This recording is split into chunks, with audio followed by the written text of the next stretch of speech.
가끔 나는 스스로에게 왜 유튜브를 하냐고 물어볼 때가 있다. 사실 유튜브 영상을 올린다는 거는 현재로서는 비효율의 끝판왕이라고도 할 수 있고, 그리고 이거는 내가 평소에 추구하는 방향과는 좀 다르다. 왜냐면은 내가 올리는 영상이 컴퓨터 부품을 테스트를 하고 그 테스트 결과를 설명하는 게 대부분이기 때문에 영상 하나를 만드는데 시간이 너무 오래 걸린다.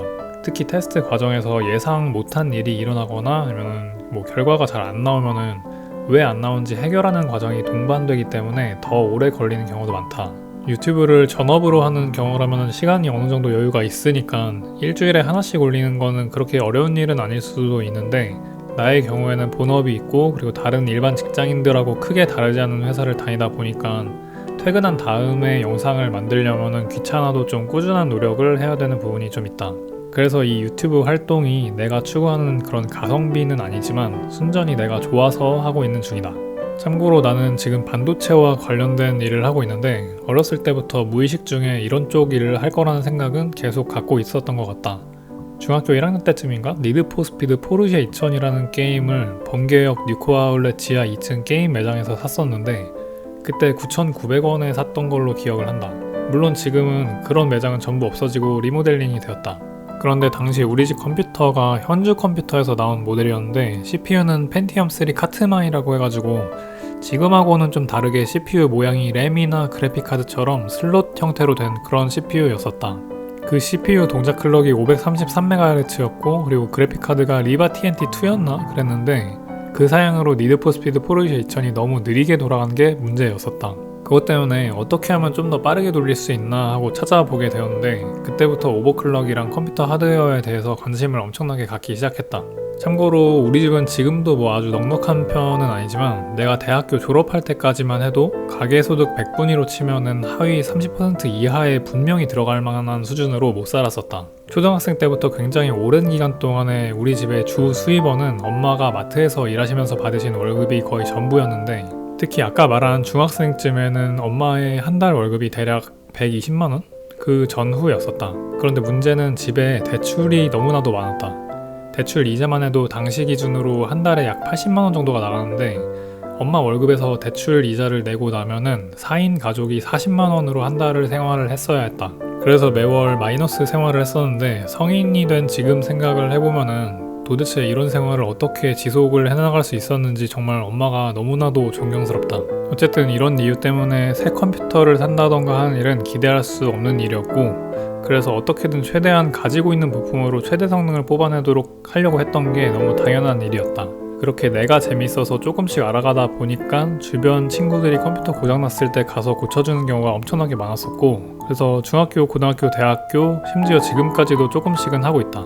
아무래도 이런 일련의 과정들을 거치다 보니 인텔과 AMD의 X86 CPU 대결은 친구들은 잘 모르지만 나 혼자는 엄청나게 흥미로운 내용이었고, 엔비디아와 현재는 AMD에 인수된 ATI의 그래픽카드 대전도 마찬가지였다.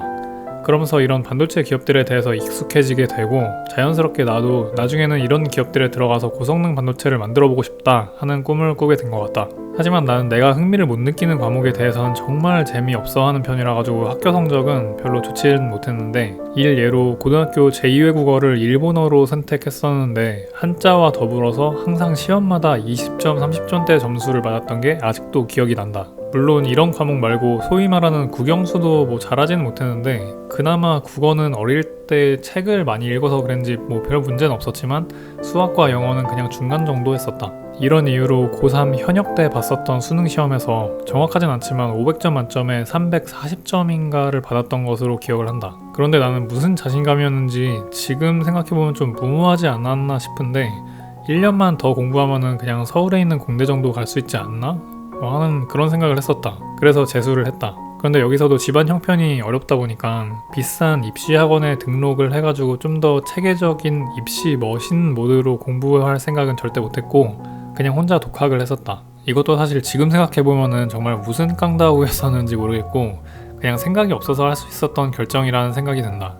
그래서 자의반 타의반으로 재수 생활도 가성비로 하게 되었었는데, 재수 시절 초반에는 아침에 일어나서 시립도서관 열람실로 갔다. 재수할 때 총 3군데의 시립도서관을 좀 돌아다녔었는데, 첫 번째는 석수도서관, 그리고 두 번째는 만안도서관, 세 번째는 호계도서관이었다. 보통 10시쯤 열람실에 갔던 것 같은데 자리 잡고 잠깐 뭐 하다 보면은 점심시간이었다. 그래서 도서관에 있는 식당에서 밥을 먹었다. 정확하진 않은데 그때 점심 가격이 3,000원인가 했었던 것 같은데 이거는 그냥 사 먹었다. 도시락을 싸가서 먹는 것까지의 가성비 생활은 못했는데 어차피 점심만 먹고 저녁 먹을 때쯤에는 다시 집에 왔기 때문에 하루에 도서관에서 소비하는 돈은 3-4천원 정도였다. 그런데 이것도 한 달 단위로 따지면은 10만원 정도 되었었는데 이때쯤은 엄마도 연차가 좀 되셨기 때문에 가게에 아주 큰 부담까지는 아니었지만 그래도 이것도 아끼고 싶은 마음이 들긴 했었다. 참고로 세 군데 도서관 중에 당시 식당 밥은 만안도서관이 제일 맛있었고 시설은 석수도서관이 제일 좋았다. 호계도서관은 집에서 가장 거리가 가까워서 제일 많이 갔다. 이렇게 뭔가 극가성비의 정신 나간 독학 재수 생활을 했는데 하늘이 정말 도왔는지 재수 때는 500점 만점에 420점인가 나왔었다. 나는 이과였는데 물론 이 점수가 상위권들이 봤을 때는 뭐 별것도 아닌 거긴 하지만 체계적인 계획도 없이 했던 독학으로 1년 만에 340점에서 420점까지 올라갔었던 거는 지금 생각하면 정말 기적인 것 같다. 어쨌든 그렇게 극가성비의 재수 생활을 마치고 경희대 기계공학과와 동국대 전자공학과를 합격하게 되었는데 CPU나 그래픽카드 같은 거를 만들고 싶었기 때문에 전자공학으로 결정을 했다.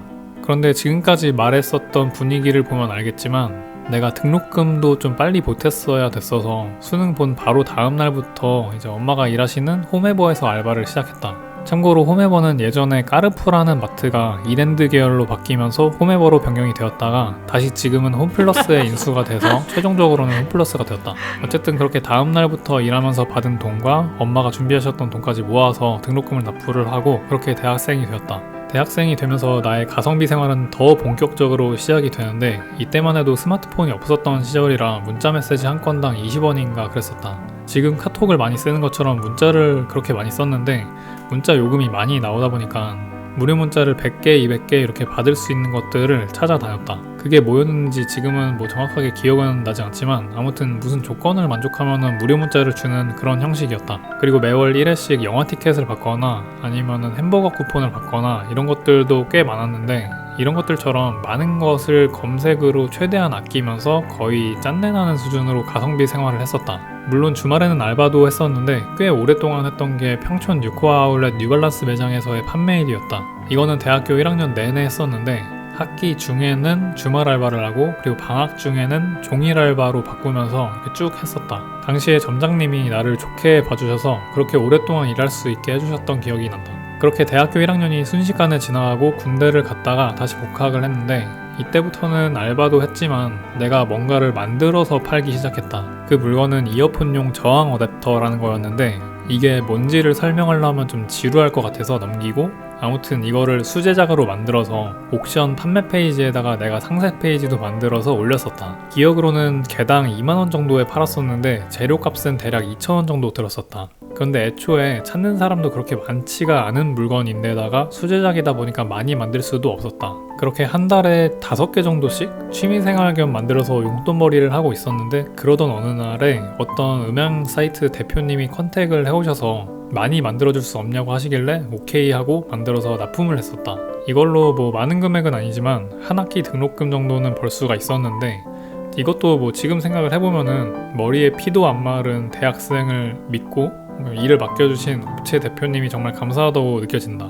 인터넷 전자부품 사이트 중에서 이제 마우저라고 엄청나게 큰 미국 사이트가 있는데 지금은 한국어 페이지도 만들어져 있는 것 같지만 당시에는 영어 사이트밖에 없었다. 업체 납품용 제품을 만들기 위해서 필요한 부품을 여기서 구매를 했는데 거의 한 2주일 정도?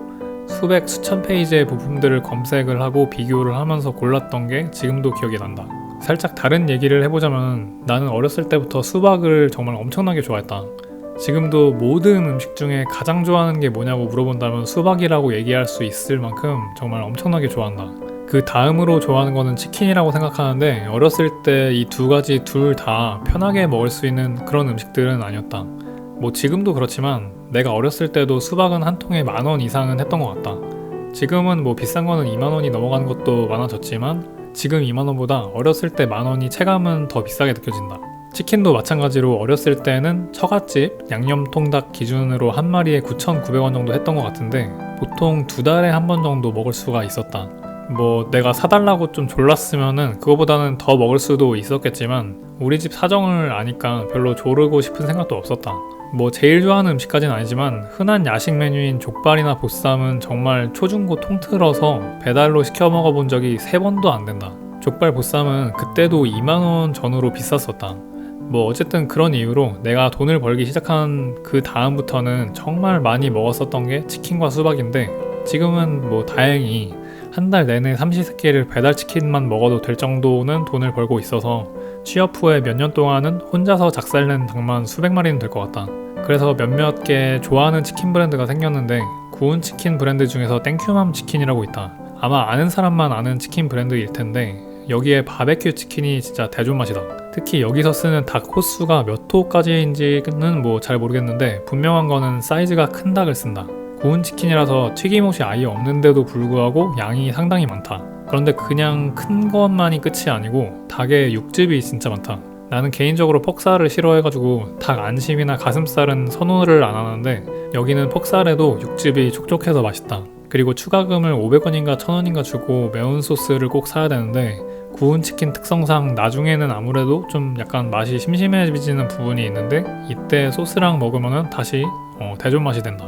그런데 최근에는 땡큐맘 치킨을 거의 못 먹었는데 일단 매장이 정말 없다. 당황스럽게도 전국에 10개 정도 있는 것 같다. 그런데 그 중 하나가 우리 집 바로 옆에 있었다.